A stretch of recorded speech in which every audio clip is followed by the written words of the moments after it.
یہ کیا ہوا بھائی کہ ہم گھر میں بیوی ہے اور بیوی کے ہوتے ہوئے کام والی کو نہیں دیکھتے، گھر میں کام والی پوچھا دینے آتی ہے اور اس کو گھور گھور کے دیکھ رہے، بیوی دیکھ رہی ہے تو نیچی نظر رکھتے، اب متقی ہو گئے، کیوں کہ وہ دیکھ رہی ہے،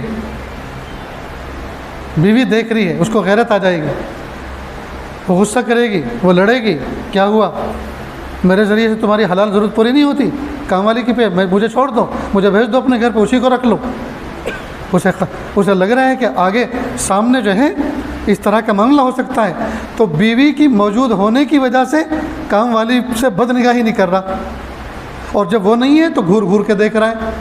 تو یہ تو تقوی کلابی ہوا۔ تقوی کلابی سمجھتے؟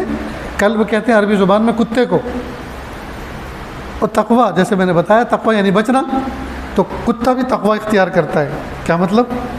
جب پیشاب کرتا ہے تو ٹانگ اٹھاتا ہے، گاڑی کے ٹائر پہ کرتا ہے، بہت سی کناروں پہ کرتا ہے نا، تو کیوں ٹانگ اٹھا لیتا ہے؟ ٹانگ کیوں اٹھاتا ہے؟ تقوی، چھینٹے نہ آ جائیں۔ کتنا اچھا تقوی ہے، چھینٹے نہ آ جائیں۔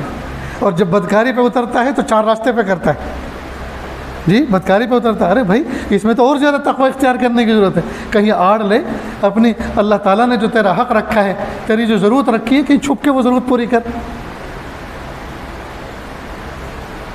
تو کسی موقع پہ تقوی کرنا اور دوسرے موقع پہ نہ کرنا، اس کو بزرگان دین کی اصطلاح میں ان کی ٹرم میں تقوی کلابی کہتے ہیں، کتے والا تقوی۔ تو یہی حال دوستو ہمارا ہے، بیوی دیکھ رہی ہے تو تقوی اختیار کیے ہوئے ہیں، پارسا بنے ہوئے ہیں، نظریں نیچے جھکی ہوئی ہیں، بیوی بھی کہتی ہیں کہ میرے شوہر تو بہت اللہ کے ولی ہے، کبھی کام والی کی طرف نظر اٹھا کے نہیں دیکھ، یہ پتہ نہیں ہے کہ جب تو نہیں ہوتی تو کیا کیا ہوتا ہے۔